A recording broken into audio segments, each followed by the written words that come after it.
Hello, beautiful beings, love and laughter. This video is for you beautiful people on the spiritual path that I think this is probably especially for women who really crave that divine, loving, motherly connection with the femininity, who might have been in Christianity or somewhere else with their faith in early age and always felt like they were lacking that deep connection with the divine feminine. That's who this video is for. I'm going to be talking about the energy of the divine feminine. I'm going to be talking about a book that I'm reading right now that's really helping me connect with that energy deeply. And so that's where we're going to go with that. So Tanya Rainbow Horse here. So a little bit of my own story. I had struggles with my mother figure growing up. You know, my own things. We each have our own ways, and I've done a lot of healing with it, and I'd say I've made a lot of progress. But with that as well, I always, being in this beautiful world, just very, very saturated with masculine energy, masculine processes, masculine ways of doing things, being things, like programming ourselves, just everything. Like society is like, I'd say it's 85% masculine. And I always felt there was more of her out there somewhere, but I didn't really know where. And so I feel like I've constantly seeked out where she is to connect with her.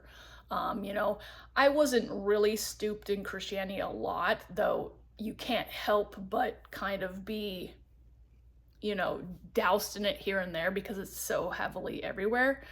But even just a little bit I dipped my toes in with that, I just couldn't connect with it because there's a huge deficit of femininity in there. It's very rigorous, it's very masculine, structured, all about the father. And I have a great connection with my father, and I love, you know, sacred masculine. There's nothing wrong with the healthy, divine masculine energy. But when it gets overran in society or anything, and it takes over, we have this deficit. And so I've felt that for a long time. And so I've always seeked out spiritual processes and energies that brought me closer to that mother energy, brought me closer to the divine feminine, to goddesses, to their story, her story, you know, just completely looking for all that stuff that was more hidden away and not so much out in the public like the masculine side of things are. So I feel like right now is a big time for this beautiful feminine energy to rise up.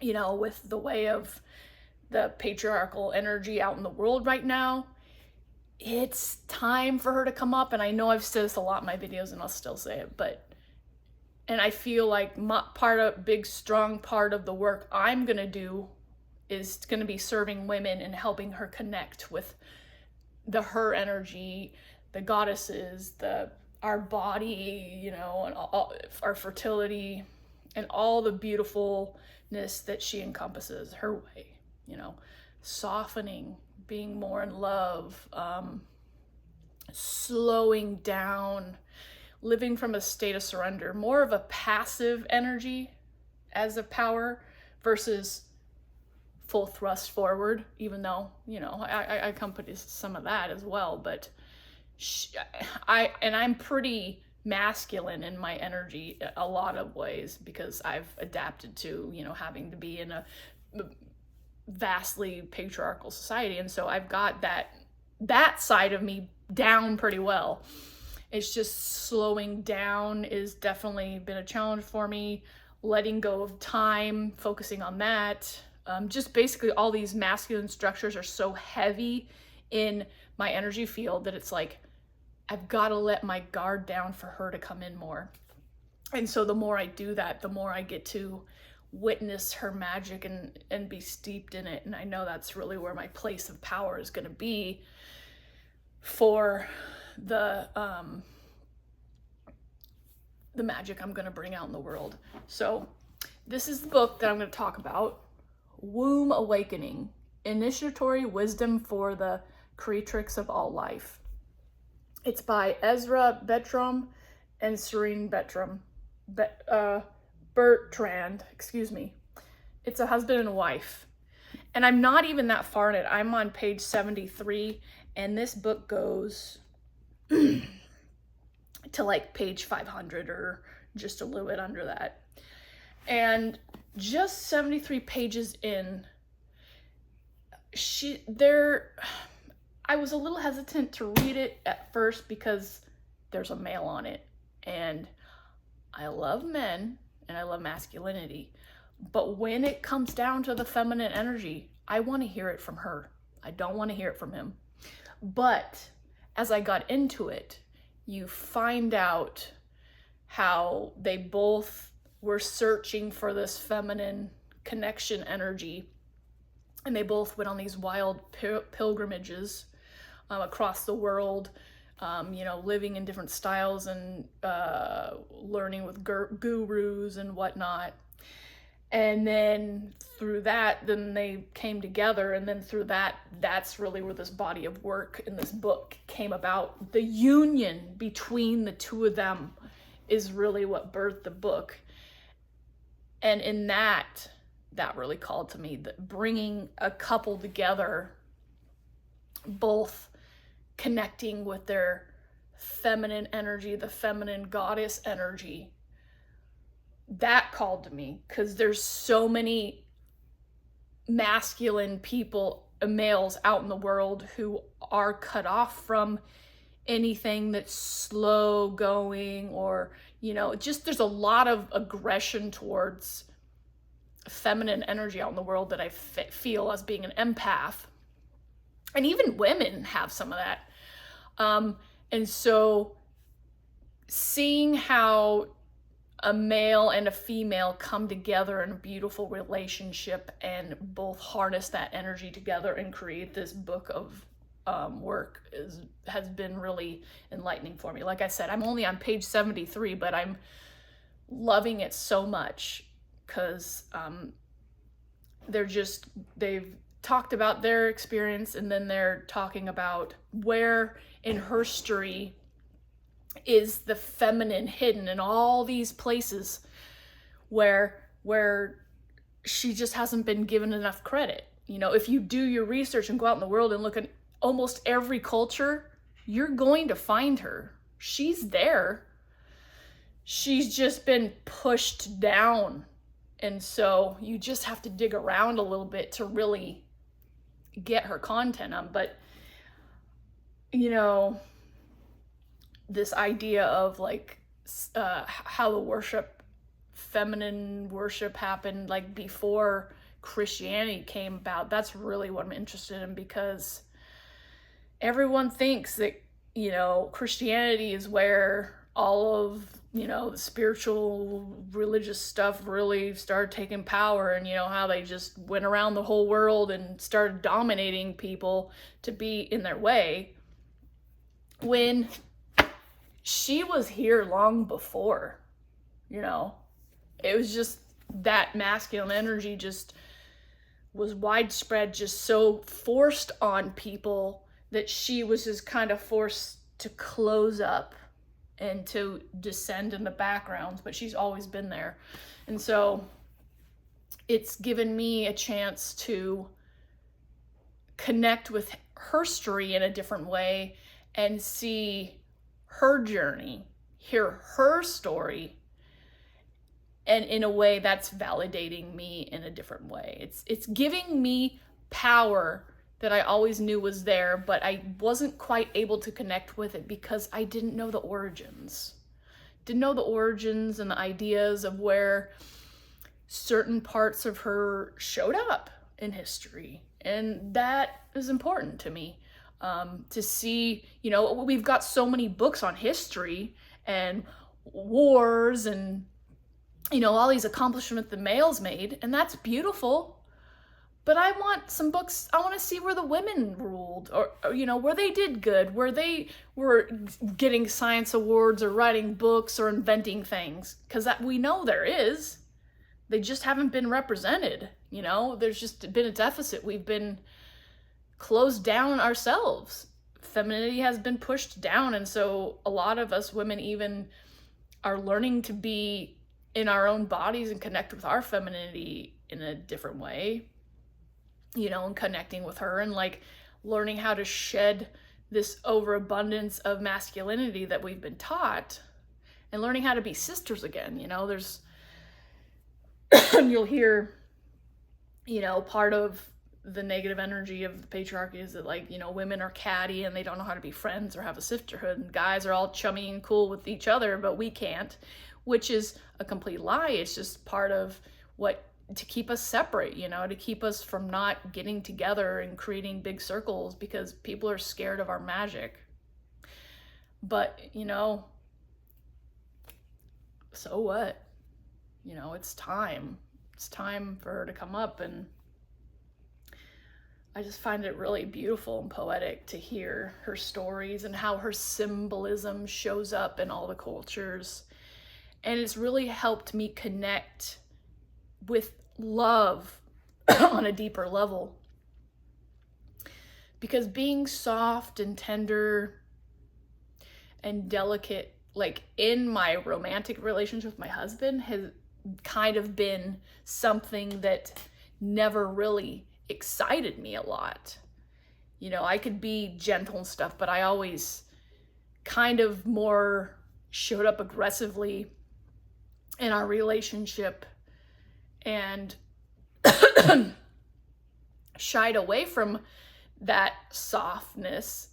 And now that I'm connecting with, you know, her energy and her story and understanding that that really is our, you know, the feminine's nature to be like that, I'm finding more love for that side of myself. I'm finding a way to allow that side of me to express out without feeling weak. And that's another thing, you know, not thinking that these beautiful qualities of her are weak. Because, you know, really, there's a lot of power in being sensitive and being slow, laid back, and passive. Because it takes a lot more energy and focus to be trusting and to be laid back than really it does to just full force move forward and be aggressive. Honestly, now that I'm thinking about it, it's so much easier to just plow through something and be aggressive and out loud and about things. But it takes a whole lot more to hold yourself back, to relax into life, to let go, and to be in a surrendered place. And I think that's really where a lot of the magic is. The more we can do that, the more we're going to liberate some of that masculine energy and step into our feminine power on a deeper level. Because where we need it right now, we need to balance the energy out. We need her to step up. We need her energy. We need the slowing down. We need the surrendering, the letting go, the trusting, the softer side of things. We need to get back to our body. We need to get back to caring for the earth, being stewards of the earth. That's why I really like, you know, the Native American medicine wheel or the shamanic path in many different cultures, because it honors not just a father, but it honors the four directions. It honors a mother and a father, and then it honors spirit, just the energy of life force itself.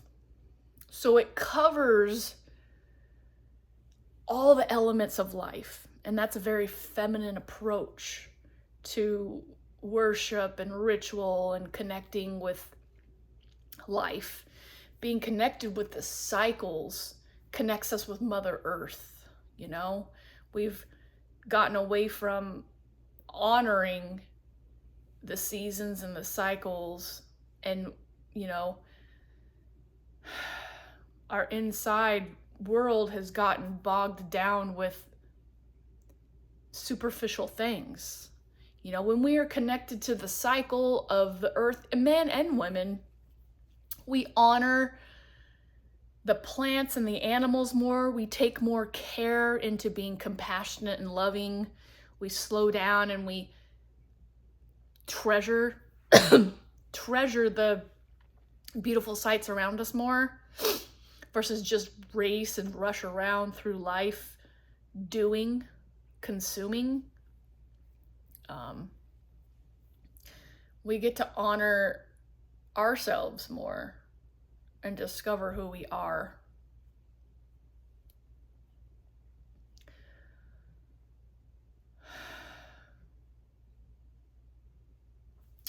I got my rose quartz. Been holding on to that lately. It's very grounding and it just feels good. And I've been reading this as I've been dabbling into my shamanic journeys more. And really this book talks a lot about being like a womb shaman or shamanic energy. Feminine energy is just naturally really shamanic, because we do a lot of the feminine energy is invisible. It's in the spirit realm. And when you do a shamanic journey, you go into the invisible realm and you do things with energy. You visualize things, you see things, you change energy, you visit places, you bring the invisible here. And that's very strong and potent. I, this morning, did a cleansing and clearing of people I dated in my shamanic journey.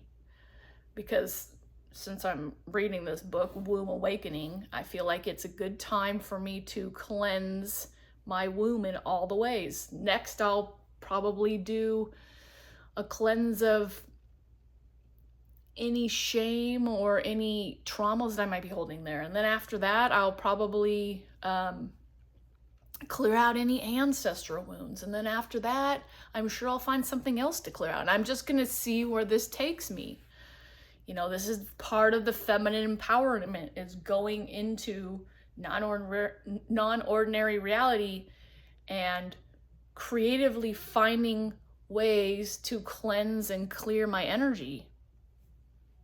And I have a strong feeling that through this work of shamanic journeying and cleansing and clearing myself and going in there and finding creative ways to cleanse myself and change my energy, I'm going to be able to bring that forward and have a body of work to share, to coach people with, to have maybe circles with people. I know it's strong in me to have like a shamanic journey circle.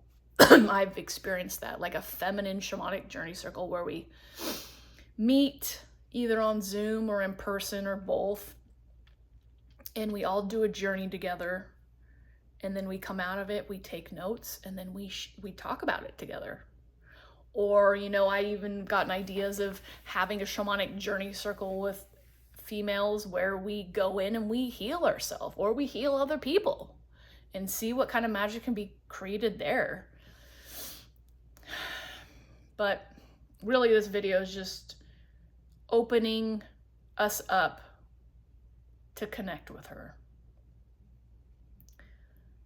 Because when we connect with her, we find a piece of ourselves that might have been lost or forgotten,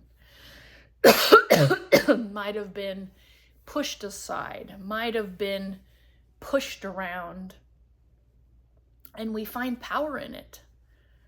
And, you know, connecting with our imagination is a very potent superpower too. And when we do shamanic journeying, that's exactly what we're doing. We're cultivating that imagination energy. And that's something that's appealed to me a lot too, is imagination play. Like, I've always been somebody who can daydream or visualize very strongly. I've done a lot of healing work sometimes just before I go to bed, or I'll wake up and I'll have somebody in my energy and we'll like do energy work together. Sometimes these are people that are my friends or family, and we don't ever talk about it during, our physical connection, but energetically they come and visit me and we do energy work together. That's where the energy healing work is that I want to do. Some people do one-on-one healings and stuff, but that's really never been my thing. Like connecting with people, talking when they're stuck in emotions and stuff, I like doing that. But the healing, I've always felt, is more an empowerment tool when we do it together. And so that's sticking out for me. So if any of this is interesting to you, I open it up in the conversation. If you've done any womb work or womb healing work, I'd like to hear what you're doing. I'm open to ideas if you got any. Part of this work that I'm doing right now too is I've got a bunch of canvases and tissue paper and papers and collage stuff to make a collage of sacred feminine energy. Here, I did this a couple years ago. This is one of them, a heart. And I put like glow-in-the-dark paint and I Mod Podged with tissue paper, and it was really healing for me. Feminine healing for me. It opened up my Kundalini energy, and I had like a whole bunch of energy healing with it. I'm also going to get another painting I want to share with you that I did a couple years ago. This one was probably the more powerful one. Straight up, female anatomy here, but I just found all these little positive quotes, little pictures that I associate with the feminine. We got Emily the Strange here, dark feminine energy, and then flowers and things about beauty and fairies, love, and just really giving these body parts love and feeding them happiness and enjoying them, because so many women hold traumas in their womb,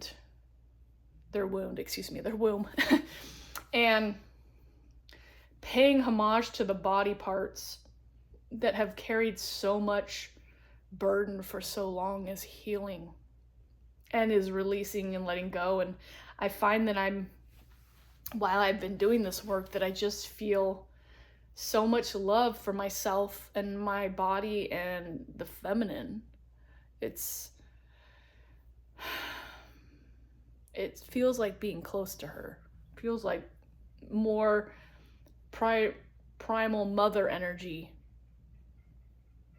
And since I'm kind of a natural wild lady myself, connecting that way is very beneficial for my soul.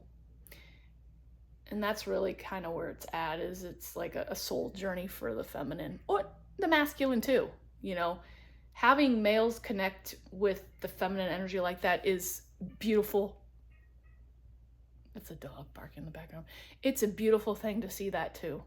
And I hope to see more of it. The more that us women do our work to heal our traumas and cleanse our wombs and connect back with the Mother Earth energy, the womb energy, no doubt there's going to be more males doing it, because when the females do it, men are having spiritual awakenings like this too, that want to connect with that wild feminine energy, the wild energy in general. They want to get out of the structures too.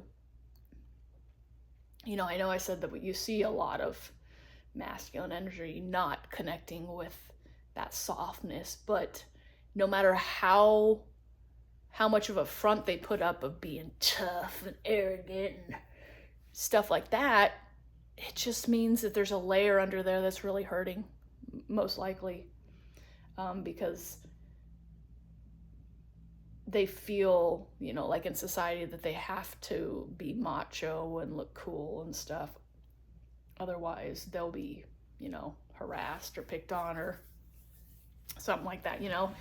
They've got their own wounds in different ways from, you know, the feminine energy being void.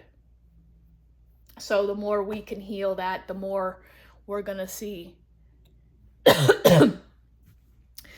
we're going to see the domino effect of more people connecting with this energy and bringing it forward, healing the wound and bringing her forward and letting her shine and putting her back where she belongs. Let's see if I got anything else to share. No, that feels pretty complete. I'm just really grateful I'm on this path and I can share this with you. And, you know, if you're somebody who's been shying away from this work or scared from it a little bit, reach out to me. I'll talk with you. I mean, this work kind of intimidated me a little bit, and I have been all about just pushing my way through things, but, you know, I've come to a point in my manifestation path where the forcing, it just doesn't work anymore. I keep getting this vision, this knowing of these things that are in the works for me. But the more I apply so much action-based energy and all the goals and all the focus and all the pushing, you know, the more she's just telling me, no, you're going to get there through my energy. And that's about slowing down, connecting to your joy, surrendering, finding what lights you up, and just know that that's the way through. And that's what I'm going to do.